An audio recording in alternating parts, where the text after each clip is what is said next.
जय श्रीराम. हर हर महादेव. मी Sachin Patil. Israel, Palestine, Hamas युद्ध आणि आपण. इस्रायलमध्ये जी युद्ध परिस्थिती ओढावलेली आहे आणि जी वारंवार ओढावत असते, त्याचे परिणाम सर्वत्र आपल्याला आढळून येतात आणि भारतामध्ये सुद्धा आणि समाज माध्यमांवर, मराठी समाज माध्यमांवर सुद्धा त्याचे परिणाम आपल्याला दिसायला लागतात.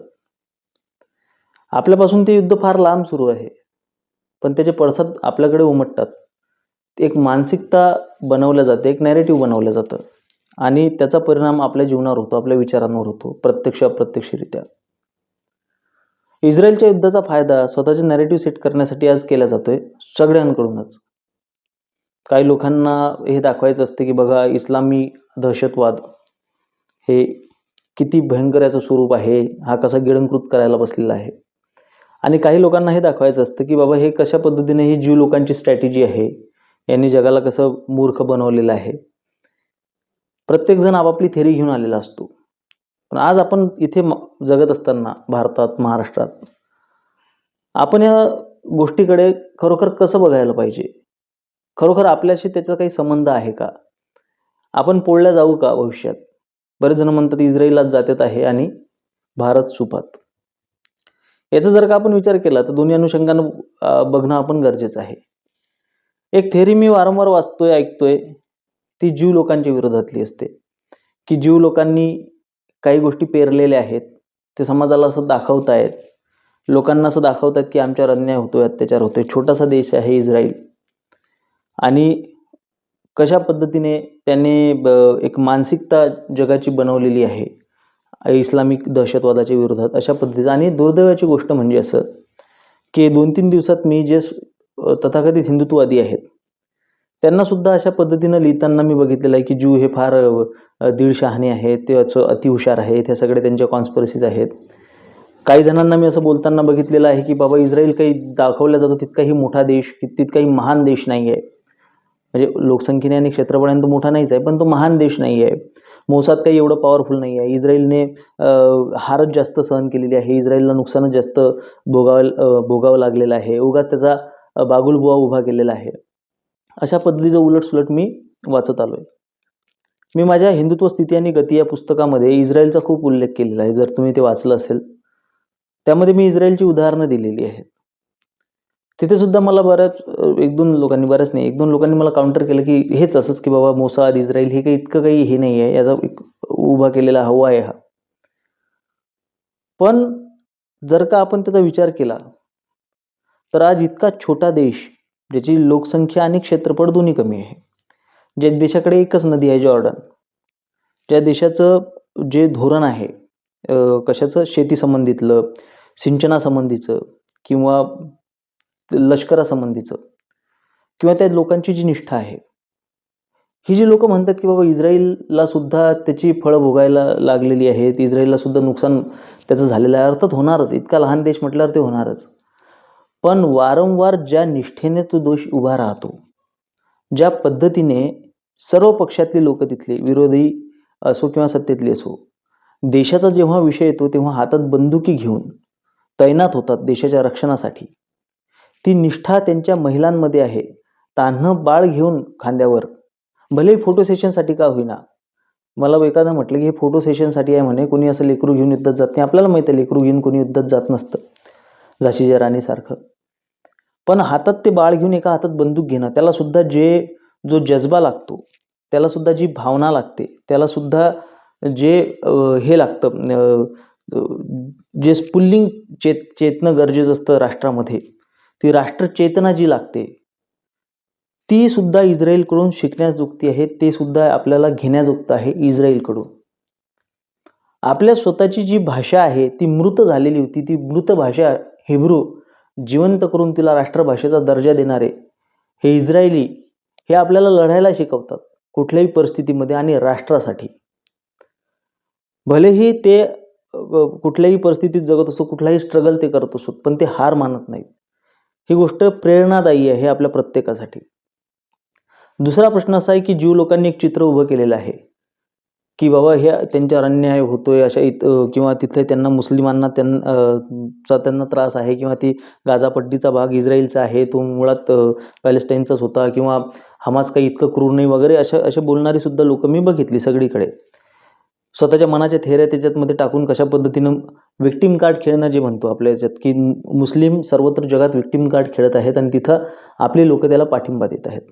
इस्रायलशी जर का आपल्या देशाची तुलना जर आपण केली तर दुर्दैवाने जर भारतामध्ये अशी परिस्थिती ओढावली भविष्यात, तर आपल्याला इस्लामिक दहशतवाद किंवा इस्लामिक आतंकवादासोबत युद्ध करावं लागेल का? तर अर्थातच नाही. सर्वात आधी आपली जी लढाई आहे ती आपल्या गद्दारांसोबत आहे. कशा पद्धतीने पाणी पिऊन पिऊन स्वरा भास्करपासून ते छोट्यातल्या छोट्या कार्यकर्त्यापर्यंत ज्या पद्धतीने एक विक्टिम कार्ड खेळल्या जाते, ज्या पद्धतीने असं दाखवलं जाते की जगभरातल्या मुसलमानांवर अन्याय होतोय, जगभरातला मुसलमान होरपळून निघतोय, तेव्हा तुम्ही कुठे असता? जेव्हा वारंवार मणिपूरच्या घटनेचा या हमासच्या केलेल्या ज्या कृत्यासोबत त्याची तुलना केली जाते की हमास, आणि त्याच्यातून हमासला जस्टिफाय केलं जातं, पॅलेस्टाईनला किंवा आतंकवाद्यांना जस्टिफाय केलं जातं. आतंकवाद्यांना जस्टिफाय करण्याची परंपरा आपल्या देशाला खूप जुनी लाभलेली आहे, अत्यंत जुनी. कथा, कादंबऱ्या, चित्रपट म्हणू नका, गाणी म्हणू नका, सगळीकडेच आपल्या देशामध्ये आतंकवाद्यांना, आतंकवाद्याच्या क्रूर कृत्यांना जस्टिफाय करण्याची परंपरा झालेली आहे. नक्षलवादी असो, आतंकवादी असो, यांच्याबद्दल लोकांच्या मनामध्ये सिंपथी निर्माण करणे, लोकांच्या मनामध्ये सहानुभूती, संवेदना निर्माण करणे, याची लाट चाललेली आहे आणि ती आजची नाही, ती बऱ्याच दिवसांपासून आहे. तुम्ही जर का आतंकवाद्यांच्या, नक्षलवाद्यांच्या बाजूने, जर का विभाजनवाद्यांच्या, फुटीरवाद्यांच्या बाजूने बोलत असाल तर तुम्हाला बुद्धिजीवी म्हटलं जाते ह्या देशामध्ये, आणि हेच या देशाचं खरं दुर्दैव आहे.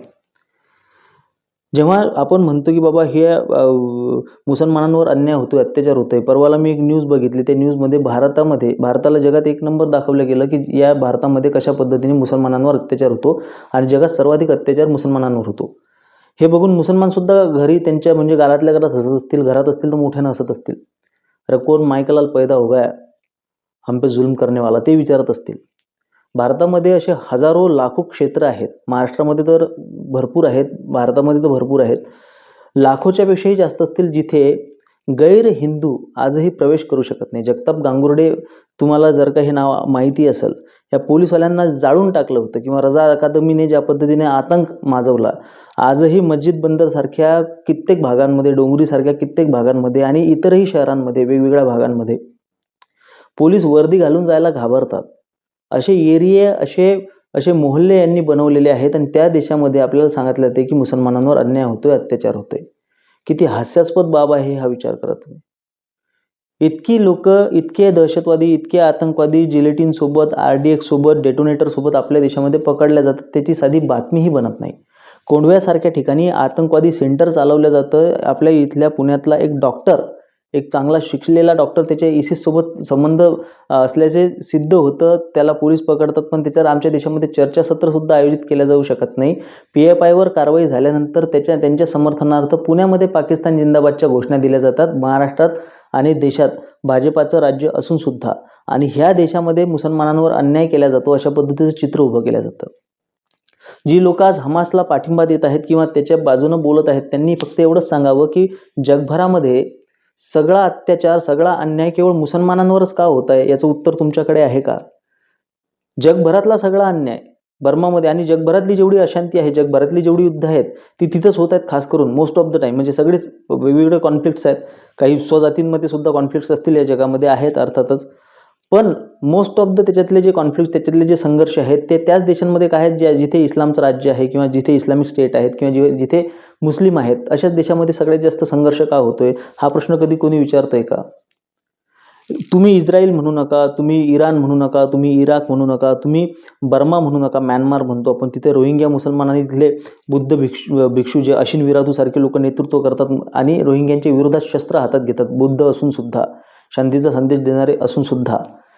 श्रीलंका म्हणू नका, आपल्या जगभरामध्ये नायजेरिया म्हणू नका, कुठलाही देश घ्या, ज्या देशामध्ये आज दहशतवाद आहे, ज्या देशामध्ये आज आतंकवाद आहे, तिथे म्हणजे बोको हरामपासून तुम्ही अल-कायदा, लष्कर ए तैयबा, जैश ए मोहम्मद, किंवा हिजबुल मुजाहिदीन, किंवा ISIS असो, किंवा हमास असो, या सगळ्या ज्याही संघटना आहेत, ह्या संघटना ज्या जगभरात विखुरलेल्या आहेत, या जगभरात विखुरलेल्या ह्या ज्या संघटना आहेत, ज्यांना दारुल हरबचं दारुल इस्लाम करायचं आहे, त्यांचा एकच उद्देश आहे, ती लोक जगभरात जाऊन ते फ्रान्समध्ये जाऊन, ती नॉर्वेमध्ये जाऊन, ते फिनलँडमध्ये जाऊन बोंबलतात की आमच्यावर अन्याय होतोय, अत्याचार होतोय. पूर्ण जगभरात तुम्ही सगळ्या जगात फक्त लोकांना काही कामधंदे नाही आहेत, दुसरा धंदा नाही आहे लोकांना, फक्त त्यांना तुमच्यावर अत्याचार करायचा आहे, त्यांना फक्त तुमच्यावर अन्याय करायचा आहे.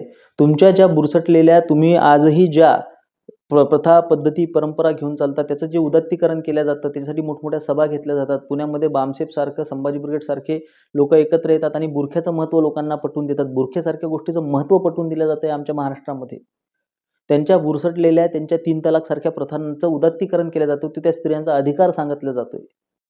दिन के करीब आओ म्हणून सगळ्या दुनियाभराच्या अंधश्रद्धा त्यांच्यावर लादल्या जात आहेत. रिक्रूट केल्या जातात भारतातून, त्यांच्या देशामध्ये, इतर देशांमध्ये, ISISमध्ये लोक रिक्रूट केले जातात. त्यांना आतंकवादी बनवलं जातं, आतंकवादाचं ट्रेनिंग दिलं जातं आणि त्यांना आयुष्यभर फक्त एवढंच सांगितलं जातं आमच्या मदरशांमधून, आमच्या मशिदींमधून की तुमच्यावर अन्याय झालाय, तुमच्यावर अत्याचार झालाय, तुमच्यावर अन्याय झालाय, तुमच्यावर अत्याचार झालाय. काश्मीरी पंडितांचं दुःख इथं कोणाला दिसत नाही, कैरानामधून पडून आलेले हिंदू इथं कोणाला दिसत नाहीत, बांगलादेशमध्ये झालेला हिंदूंवरचा अत्याचार दिसत नाही, मोपल्याचं बंड इथं कोणाला दिसत नाही.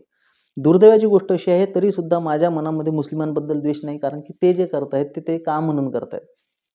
विंचू हातावर घेतल्यानंतर विंचवाचा स्वभाव असतो दंश करणे, तो त्या विंचवाचा दोष नसतो. पण विंचू देव्हाऱ्याशी आला, देवपूजा न आवडे त्याला, तेथे पैजारीचे कामं अधमाशी, ते अधम विसरलेला आमचा हिंदू. दयातीचे नाव भूतांचे पाळणं, अनेक निर्दालन कंटकांचे विसरलेला आमचा हिंदू. जयाशी वाटे जीवाचे भय, तेने क्षात्र धर्म करू नये, काहीतरी बघून उपाय पोट भरावे, हे विसरलेला आमचा हिंदू. आधी द्यावे तळाखे, तरीच भूमंडळ दाखे ऐसे न करता धक्के राज्यासी होती, हे विसरलेला आमचा हिंदू समाज.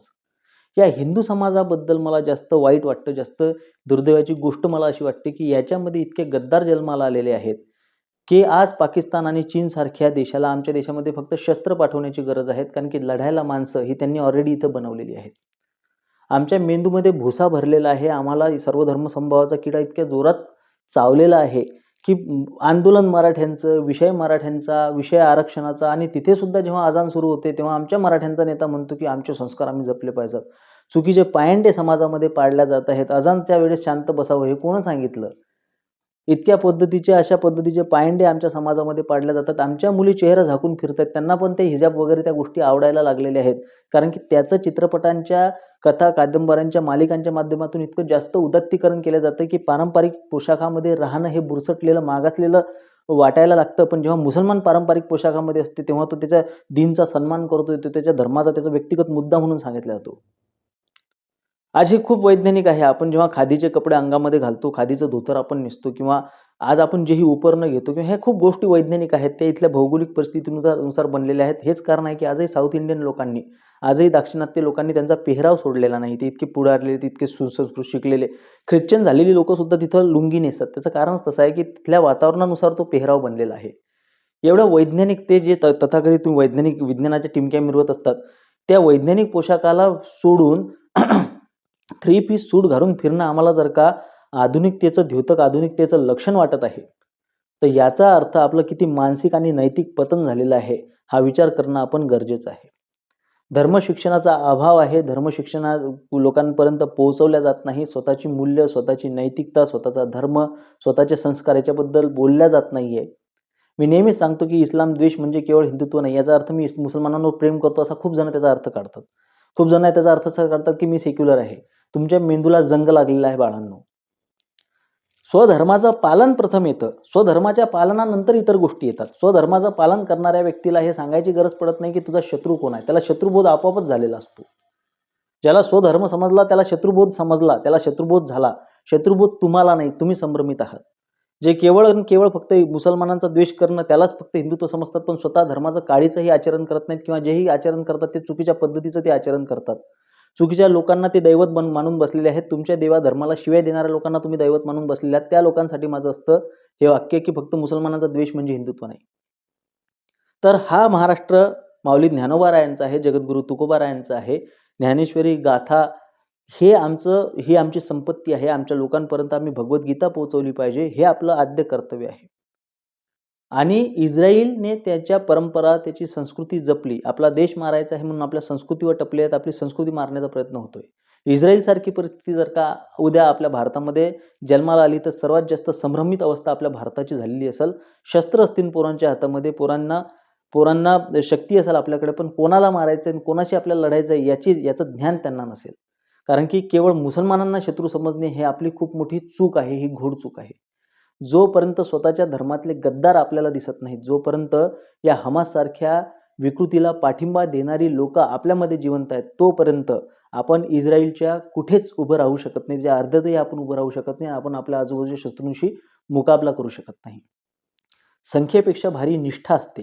ही निष्ठा जागवली गेली पाहिजे आपल्या समाजामध्ये. माझे विचार पटत असतील तर सहकार्य असू द्या. धन्यवाद. जय श्रीराम. हर हर महादेव.